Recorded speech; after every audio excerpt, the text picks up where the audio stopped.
नमस्कार, स्वागत है आपका एनडीटीवी इंडिया में। वर्ल्ड्स बिगेस्ट इलेक्शन कवरेज जारी है हमारे इस खास पेशकश में। और किसकी सरकार बनती दिख रही है या किसकी सरकार बनेगी, इसका फैसला जनता ने कर लिया है और ये नतीजे हमारे सामने होंगे मंगलवार को। लेकिन पोल ऑफ पोल्स और एग्जिट पोल ये बता रहे हैं कि एक बार फिर एनडीए की सरकार बनती दिख रही है। ऐसे में इन एग्जिट पोल्स पर निशाना साधा जा रहा है। विपक्षी नेता राहुल गांधी से लेकर अखिलेश यादव तक इन एग्जिट पोल्स पर सवाल उठा रहे हैं।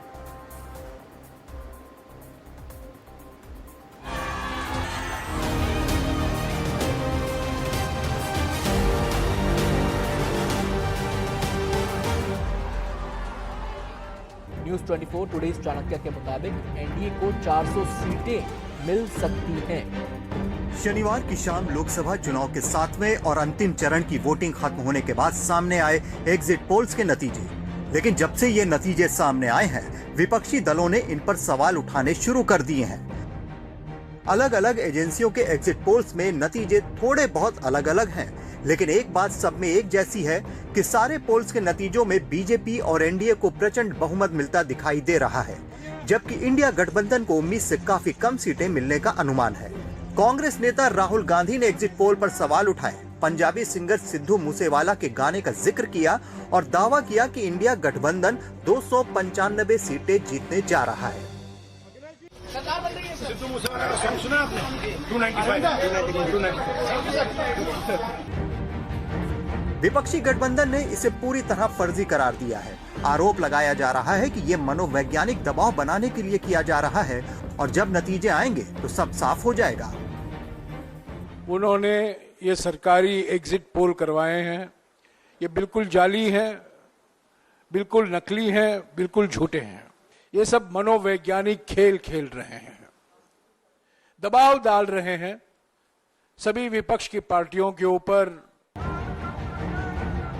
विपक्ष के एक और बड़े नेता समाजवादी पार्टी के अध्यक्ष अखिलेश यादव ने एग्जिट पोल्स को लेकर पूरी क्रोनोलॉजी ही बता डाली। सोशल मीडिया प्लेटफॉर्म एक्स पर एक लंबा चौड़ा पोस्ट लिख डाला। अखिलेश ने आरोप लगाया कि ये भाजपाई एग्जिट पोल है, इसे कई महीने पहले ही तैयार कर लिया गया था। इसके जरिए जनमत को धोखा दिया जा रहा है। इसको आधार बनाकर भाजपाई सोमवार को खुलने वाले शेयर बाजार से जाते जाते लाभ उठाना चाहते हैं। अखिलेश ने दावा किया कि इंडिया गठबंधन जीत रहा है।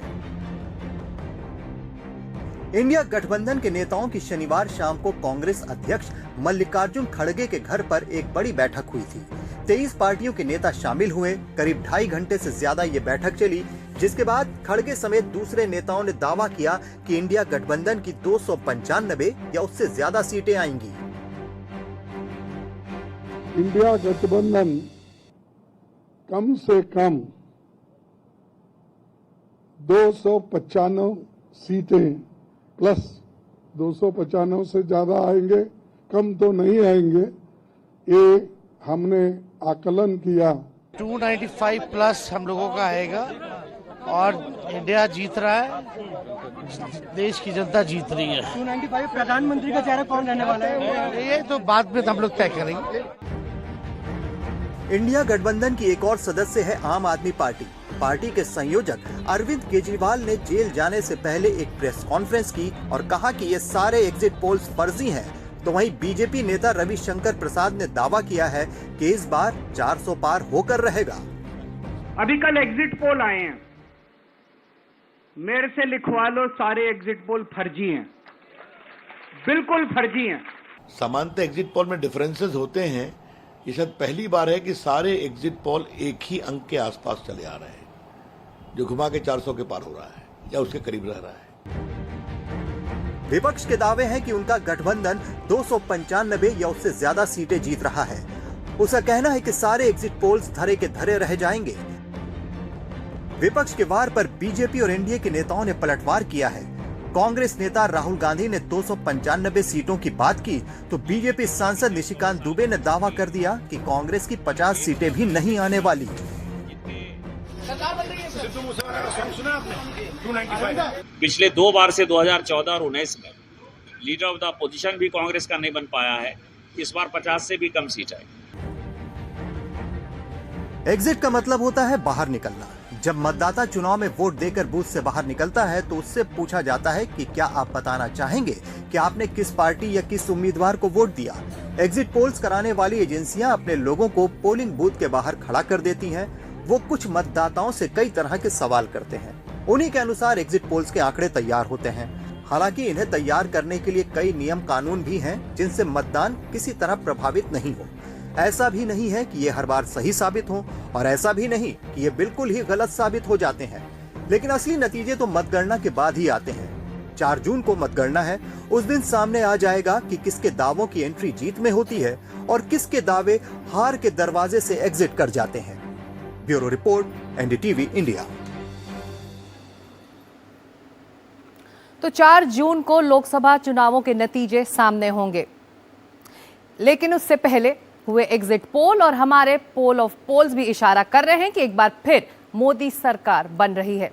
इसमें कोई दो राय नहीं कि प्रधानमंत्री मोदी बीजेपी और एनडीए का सबसे बड़ा चेहरा है। इसीलिए चुनाव दर चुनाव लड़ाई विपक्ष बनाम पीएम मोदी की हो जाती है और ये भी हकीकत है कि इसकी काट विपक्ष के पास दिखती नहीं है। –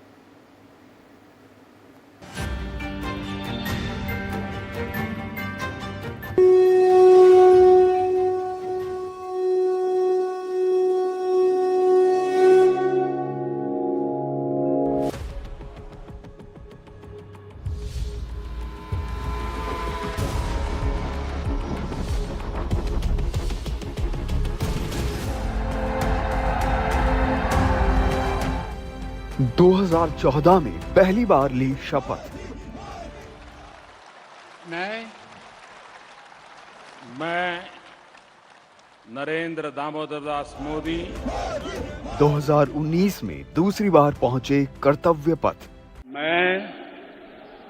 मैं नरेंद्र दामोदर दास मोदी 2024 में क्या तीसरी बार बन रही है मोदी सरकार।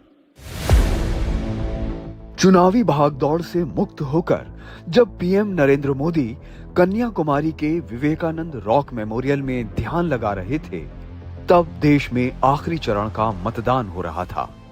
शाम को मतदान के बाद एग्जिट पोल्स के नतीजे सामने आए और इनके मुताबिक तो तीसरी बार देश में बनने जा रही है मोदी सरकार। एक बार फिर मोदी का मैजिक चलता दिख रहा है। एक बार फिर विपक्ष के सारे दावे और उम्मीदें हवा होती दिख रही हैं। नतीजे 4 जून को आने हैं, लेकिन एग्जिट पोल्स ये दिखा रहे हैं कि मोदी सरकार 3.0 पिछले 2 बार से भी ज्यादा शक्तिशाली होने जा रही है। हालांकि ये अभी एग्जिट पोल्स के अनुमान हैं। कन्याकुमारी से वापस लौटे तो पीएम जुट गए वापस काम में। रविवार से ही बड़ी बैठकों का दौर शुरू हो गया। चुनाव प्रचार में व्यस्त होने से पहले ही पीएम ने अधिकारियों को काम दे दिया था। मोदी सरकार 3.0 के पहले 100 दिनों में क्या फैसले लेगी, इसका ड्राफ्ट तैयार करने के लिए पीएम ने कह दिया था। 1 जून को 7वें चरण का मतदान खत्म होने के ठीक अगले ही दिन रविवार को प्रधानमंत्री ने 7 महत्वपूर्ण बैठकें की। सबसे पहले प्रधानमंत्री को साइक्लोन रीमाल की वजह से पश्चिम बंगाल के तटीय इलाकों के साथ साथ अलग अलग उत्तर पूर्व के राज्यों में भारी बारिश और बाढ़ की वजह से जो नुकसान हुआ है उसके बारे में विस्तार से ब्रीफ किया गया। इसके बाद प्रधानमंत्री ने जो हीट वेव की जो स्थिति है, कई राज्यों में तेज गर्मी की वजह से लोगों की मौतों की खबर आ रही है, तो इससे निपटने के लिए क्या सरकारी स्तर पर पहल किया जा रहा है, क्या आगे नया करने की ज़रूरत है, किस तरह से हॉस्पिटल्स की फायर ऑडिट की जाए, पब्लिक बिल्डिंग्स में जो फायर सेफ्टी सिस्टम्स हैं उनको कैसे रेगुलर बेसिस पर मॉनिटर किया जाए, इसके बारे में प्रधानमंत्री ने बहुत स्पष्ट दिशा निर्देश भी जारी किए।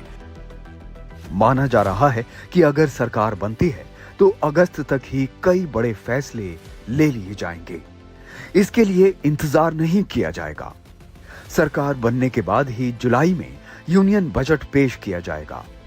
ये माना जा रहा है कि जीत की हैट्रिक लगती है तो पीएम मोदी के विकसित और आत्मनिर्भर भारत के संकल्प पर आगे की राह तैयार होगी। इसके अलावा बीजेपी ने अपने मैनिफेस्टो में जो वादे किए थे उन पर भी काम शुरू होगा। सरकार के प्रति भरोसा है जी, और इसलिए मैं कहता हूं कि इस चुनाव में भारतीय जनता पार्टी को यानी हिस्टोरिकली एक बहुत बड़ा रिकॉर्ड सेट होने वाला है। इस बार 400 पार का नारा और मोदी की गारंटी पर कैंपेन की शुरुआत की।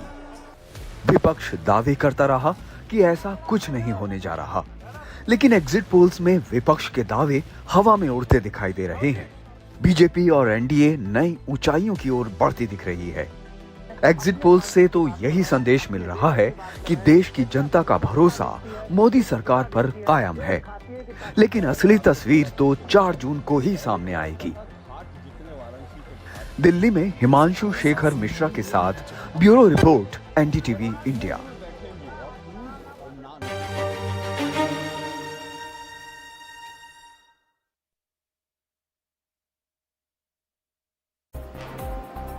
तो 4 जून का इंतजार सभी को है, जिस दिन नतीजे आएंगे। और एक और चीज वहां उस दिन साफ होगी कि एग्जिट पोल इन नतीजों से कितने करीब है। और इसमें भी कोई शक नहीं कि नतीजों की सबसे सटीक और तेज जानकारी आपको मिलेगी सिर्फ एनडीटीवी पर।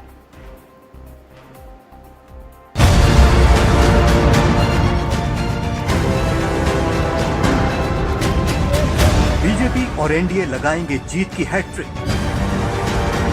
या इंडिया गठबंधन करेगा उलटफेर? तीसरी बार मोदी सरकार, या वोट डालते वक्त जनता ने कर रखा था कुछ और विचार?